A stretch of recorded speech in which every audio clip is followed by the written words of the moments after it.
আগামী বছরের ৫ অথবা ১২ ফেব্রুয়ারি ত্রয়োদশ জাতীয় সংসদ নির্বাচন অনুষ্ঠানের তারিখ ধরেই সব প্রস্তুতি নিচ্ছে নির্বাচন কমিশন। এক্ষেত্রে ডিসেম্বরের ৪ অথবা ৭ তারিখ তফসিল ঘোষণা হতে পারে। পাশাপাশি সংসদ ও গণভোট একই দিনে করার চিন্তা করছে সাংবিধানিক এই প্রতিষ্ঠানটি। এক্ষেত্রে সরকারের গ্রিন সিগন্যাল পেলে কমিশনের বৈঠকে আনুষ্ঠানিক সিদ্ধান্ত আসবে। যদিও সংসদ নির্বাচন ও গণভোট একই দিনে করা নিয়ে রাজনৈতিক দলগুলো দুই মেরুতে অবস্থান করছে। জুলাই সনদে মতভেদ, গণভোটের বিষয়বস্তু, বাস্তবায়ন প্রক্রিয়া এবং গণভোট কবে হবে তা ঠিক করার দায়িত্ব রাজনৈতিক দলগুলোর ওপর ছেড়ে দিয়েছে অন্তর্বর্তী সরকার। গত ৩ নভেম্বর প্রধান উপদেষ্টার কার্যালয়ে উপদেষ্টা পরিষদের এক বৈঠকে এর সিদ্ধান্ত নেওয়া হয়। গণভোট কবে অনুষ্ঠিত হবে এবং এর বিষয়বস্তু কি হবে এমন প্রশ্নে রাজনৈতিক দলগুলোর মধ্যে যে মতভেদ দেখা দিয়েছে তা নিয়ে সভায় উদ্বেগ প্রকাশ করা হয়। এদিন আইন উপদেষ্টা আসিফ নজরুল দীর্ঘদিনের মিত্র রাজনৈতিক দলগুলোকে নিজ উদ্যোগে নিজেদের মধ্যে আলাপ আলোচনা করে দ্রুততম সময়ে সম্ভব হলে আগামী ১ সপ্তাহের মধ্যে সরকারকে ঐক্যবদ্ধ দিক নির্দেশনা প্রদান করার আহ্বান জানান। এমন নির্দেশনা পেলে সরকারের পক্ষে সিদ্ধান্ত গ্রহণ অনেক সহজ হবে বলেও জানান তিনি।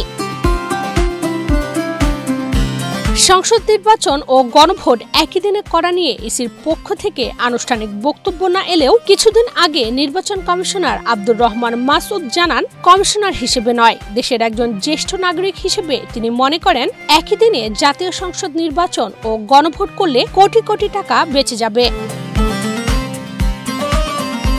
এদিকে সংসদ নির্বাচনের জন্য চূড়ান্ত হয়েছে ভোট কেন্দ্র। রাজনৈতিক দলের নিবন্ধন কার্যক্রম প্রায় শেষ পর্যায়ে, চলছে নির্বাচনী প্রশিক্ষণ। দলের নিবন্ধন শেষ করে রাজনৈতিক দলের সঙ্গে সংলাপ হবে চলতি মাসেই। আগামী ১৮ নভেম্বর সংসদ নির্বাচন সামনে রেখে ভোটার তালিকা চূড়ান্ত করবে নির্বাচন কমিশন। ত্রয়োদশ সংসদ নির্বাচনে ভোটার সংখ্যা ১২,৭৬,০০,০০০-এরও বেশি।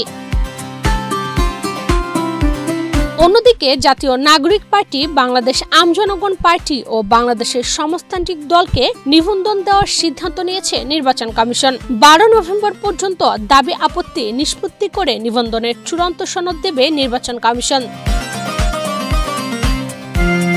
আরপিও সংশোধন অধ্যাদেশ জারির মধ্যে নির্বাচনী আইনের সব ধরনের সংস্কার কাজ শেষ হয়েছে। ইতিমধ্যে ভোটার তালিকা আইন সংশোধন, নির্বাচন কর্মকর্তা বিশেষ আইন সংশোধন, নির্বাচন কমিশন সচিবালয় আইন সংশোধন, ভোট কেন্দ্র নীতিমালা, দেশি বিদেশি পর্যবেক্ষণ নীতিমালা, সাংবাদিক নীতিমালা সহ সব ধরনের আইনবিধি সংস্কার করেছে ইসি। আরপিও সংশোধন হওয়ায় এর আলোকে দল ও প্রার্থীর আচরণবিধি শিগগিরই জারি করবে নির্বাচন আয়োজনকারী এই সংস্থাটি।